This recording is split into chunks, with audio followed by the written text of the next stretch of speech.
오늘은 이재명 정부가 중국과의 관계를 어떻게 풀어갈지 예상되는 방향에 대해 이야기해 보겠습니다. 한국은 지정학적 위치와 경제적 상호 의존성 때문에 중국과 갈등이 있더라도 협력해야 하는 현실에 놓여 있습니다. 이러한 상황에서 이재명 정부는 다음과 같은 전략을 구사할 것으로 보입니다.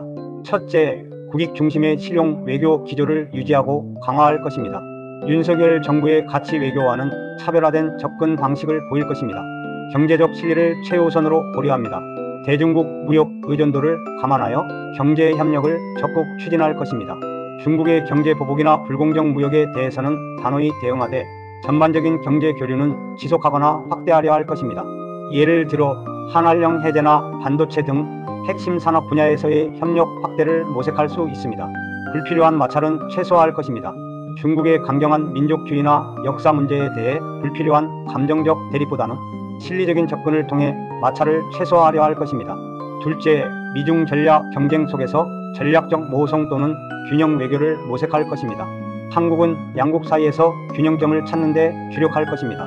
한미동맹을 유지할 것입니다. 한미동맹은 한국 안보의 핵심 축입니다. 북한의 위협 속에서 미국의 확장 억제력은 필수적이기 때문입니다. 동맹을 바탕으로 하되 한국의 독자적인 목소리를 낼 것입니다. 중국과의 대화 채널을 꾸준히 유지하고 확대할 것입니다. 미국과의 동맹을 유지하면서도 중국과의 대화 채널을 가동하고 고위급 교류를 통해 현안을 조율하려 할 것입니다.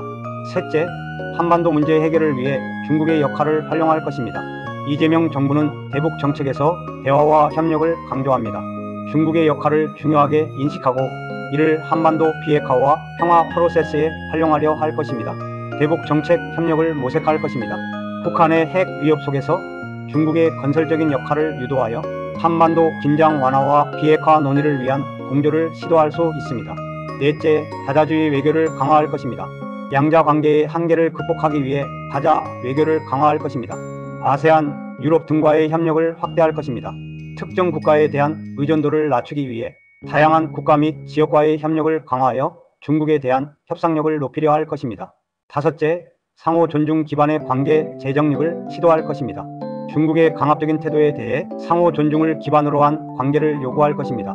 일방적인 요구보다는 대등한 관계에서의 협력을 강조하며 한국의 주권과 국익을 침해하는 행위에 대해서는 단호하게 대응할 것입니다.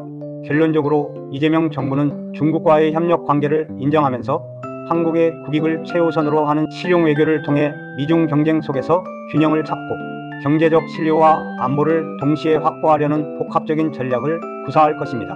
이는 상당한 외교적 역량과 유연성을 요구하는 과제가 될 것입니다.